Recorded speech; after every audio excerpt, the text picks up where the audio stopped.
नमस्कार.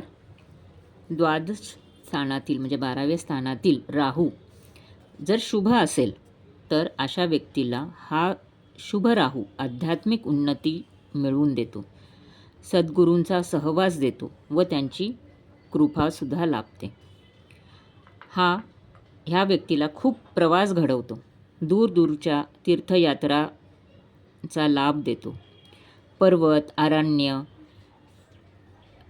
निर्जनवास यांच्या हातून घडतो व योग साधनासुद्धा घडते. परमार्थाला हा राहू खूप पोषक आहे.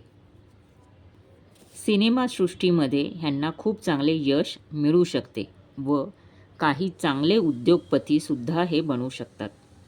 पण जर हा राहू अशुभ असेल तर हा वातपीडा देतो.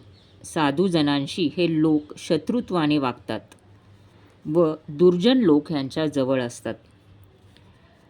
निद्रानाश, गुप्त शत्रू, आर्थिक पीडा व सामाजिक व राजकीय नुकसान यांच्या हातून होते व गुप्त पापेसुद्धा घडतात. अशा राहूसाठी उपाय म्हणून सर्वप्रथम त्या व्यक्तीने योग अभ्यास चालू करणे.